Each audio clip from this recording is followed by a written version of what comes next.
So guys, as you can see, that's my fourth batch of games. We have the action mystery, control, and of course the survival horror, Man of Medan from Dark Pictures.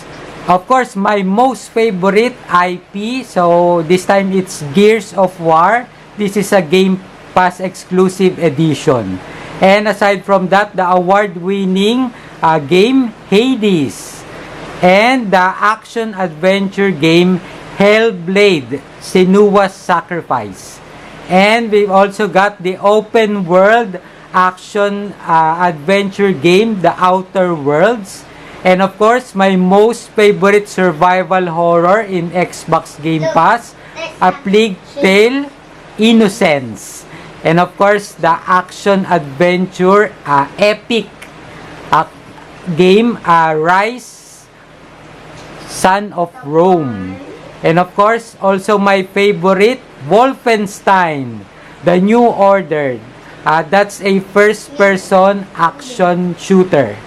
And of course, last but not the least, also my favorite, Yakuza Kiwami 2. Woohoo! So, what's up guys? It's CJ Carpio again. And this is my fourth batch of games from Xbox Game Pass. So, I'm gonna give you a personal review for every games I played on my fourth batch of games. So, let's start off with the action mystery control. So control, you got a female protagonist here, and we got a lot of shooting shooting a gun with unlimited bullets. So you'll face off with enemies which are corrupted corrupted persons. So corrupted in the sense that they are controlled by evil spirits. So this is if you like action games with a lot of covering and shooting and among other running, aside from that running. So this is the game for you, Control. So currently I'm still enjoying playing this, and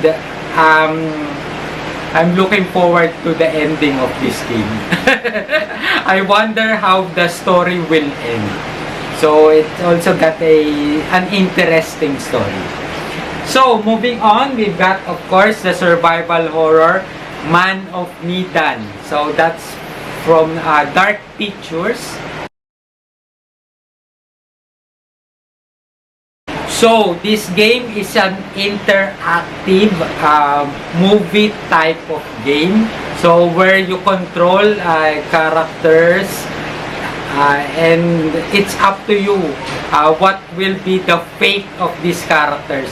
So you'll be provided with a lot of choices, and of course how your characters will respond to a specific dialogue. And aside from that, it's like an interactive movie where you control the story of the game. That's how I can describe this game. So actually this is a bit short game. You can finish it in a few hours. So of course there's a replayability on this game because you want to know what will happen if I'll do this, and what will happen if I'll do that, and what will happen if I respond to this, and what will happen if I respond to that. So there's a lot of choices you can make on this game. There's a lot of replayability. So the ending depends on your choice. So it's up to you how this game will end. So of course there are multiple endings, so that's the replayability of this game. So all in all, I still like it. There are jump scares, so if you like horror movies, you're gonna love this. And this is an interactive movie. Woo! So that's Dark Pictures, Man of Medan. So I won't spoil the story. It's up to you to find out. So I recommend it. So moving on, of course, to be honest, I never played. I've never played it yet. But the next game is Gears of War.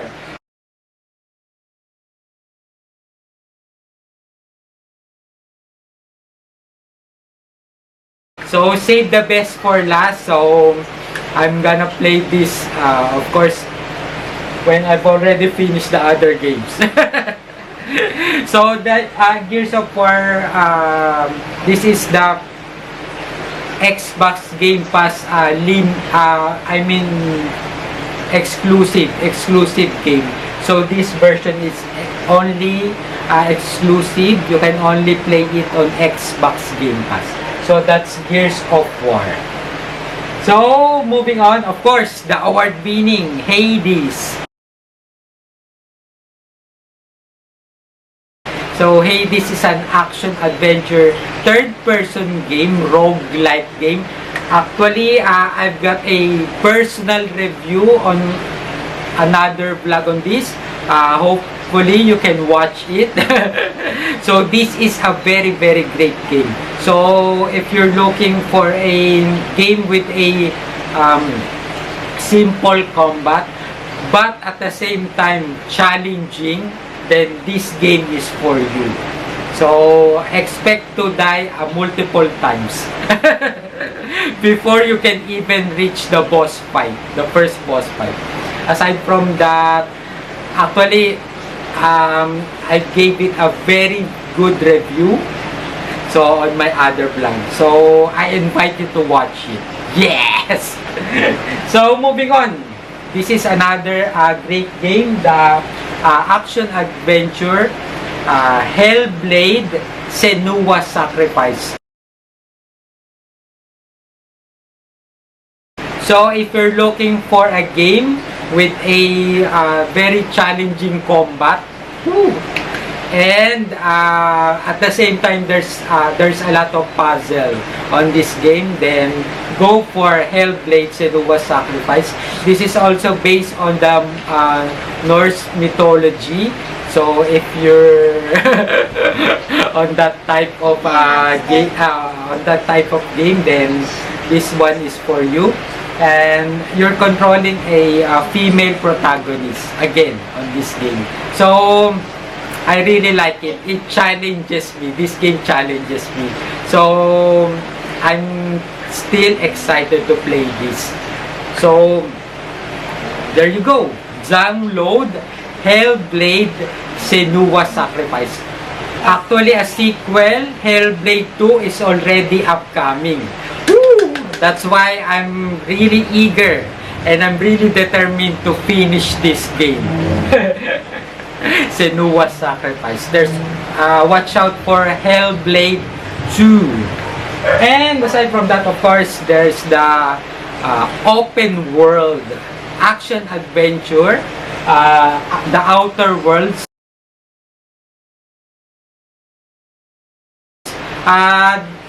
I think this is one of those games which is very unique. It got a colorful graphics, and at the same time, a very unique setting. And of course, this is a third-person shooter, but when you play this, you can say to yourself, this is a very unique game. It's a very cool world and a very cool character.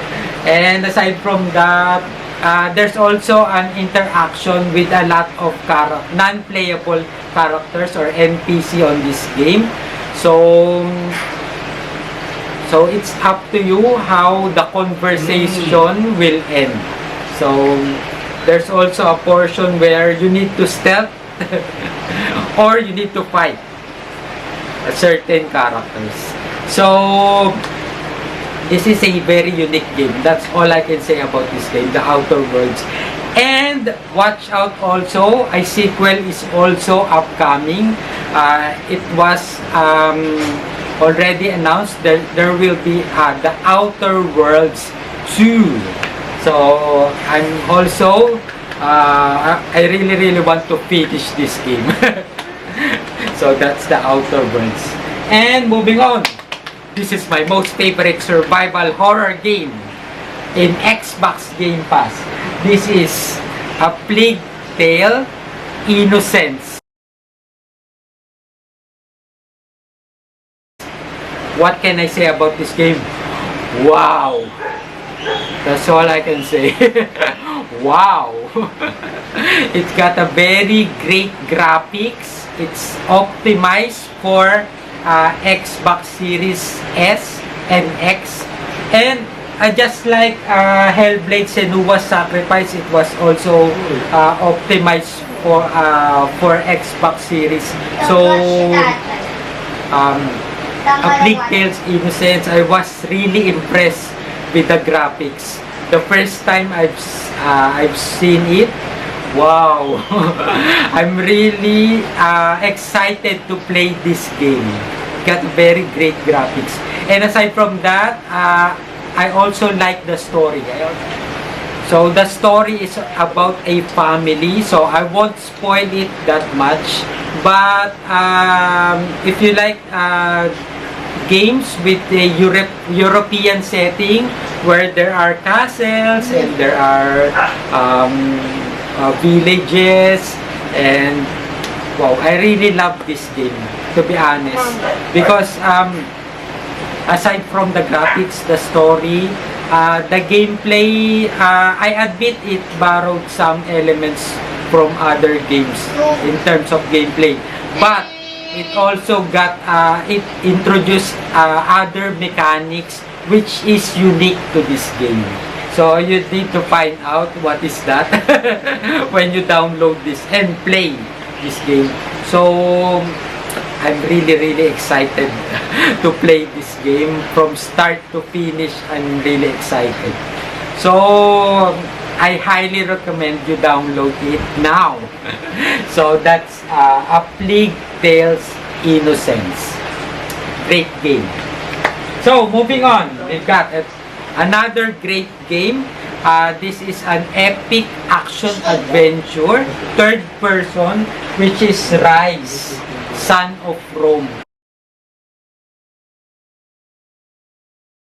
If you love those games where there are romance, you control a romance and Roman empires, and there are knights, and there are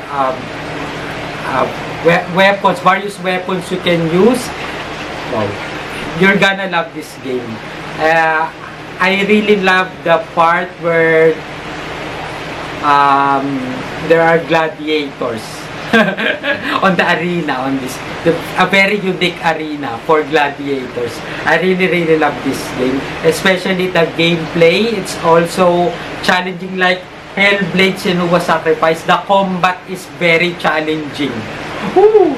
So it's not an easy button mash game. You really need to strategize on your combat, on your fighting skills. So I really love this game. Plus I love the character, and aside from that, the story, and of course the action sequences. Wow, I love this game. Okay, so the next game is, of course, my one of my most favorite IP, Wolfenstein, The New Order. So, this is a first-person shooter, just like Wolfenstein 2, The New Colossus. I also like this game, The New Order. So this is very action shooter, and a very great character. And aside from that, great story. It's not all serious, but sometimes it's comical. There's comedy on the story. So I really like this game. So if you like a third-person shooter, I highly suggest you download this Wolfenstein: The New Order. And if you got time, of course, the sequel, Wolfenstein 2: The New Colossus. It's also a great game. So, last but not the least, of course, Yakuza. It's also one of my most favorite IP. This time, this is a sequel to Yakuza Kiwami. So, Yakuza Kiwami 2. So, just like the other Yakuza games, you also control the character of Kiryu. And this is set, of course, in Japan. So, I really love Japan. So, with this game, wow! I'm so excited to play this game. And aside from that, this is a very great, huge advancement in terms of graphics. Wow! I'm very impressed with the graphics on Kiwami 2 as compared to Kiwami 1 and Yakuza 0. Wow! The graphics is really they really upgraded the graphics of this. Aside from the combat, aside from the combat on this game, as well as the fighting abilities of Kiryu, your main character on this game. So I really love this game. As well as the he also got an assist, a female character which assists Kiryu. So I won't spoil it that much, but there's a female character which assists Kiryu, your main character on this game. I really love that female character. So aside from that, as other Yakuza, it got a very great story. Plus it also got a very comical side stories. You can really laugh on the side stories of this game. And at the same time, it also got a serious story. So, all in all, I really love Yakuza Kiwami 2. I think this is my most favorite among the other Yakuza games so far. Yakuza Kiwami 2. So, that's my fourth batch of games. So, I highly suggest you download it all. So, actually, this is the first time I was able to download 10 games. So, on my Xbox Series S, and I'm currently beating some of these games. So, most of it I already finished, but there are also still some of the games which I need to finish. Okay? So, that's it. That's all the time we got. So, if you like my video, please hit like. And if you got other comments, suggestions, violent reaction, comment on the comment section below. And of course, you can share my vlog. And most of all, subscribe. And tap the bell button so you can be notified on my next Xbox related and Xbox Game Pass related vlogs. So that's it, guys. So till next time. Bye guys! Bye! So this is Kiryu Jr. of Yakuza. Kiryu Jr. So, let's say bye-bye. Bye guys! Bye! Cut it out! Till next time! Woohoo! So, download it now on Xbox Game Pass. And Game Pass Ultimate. Yes! Yeah. Bye!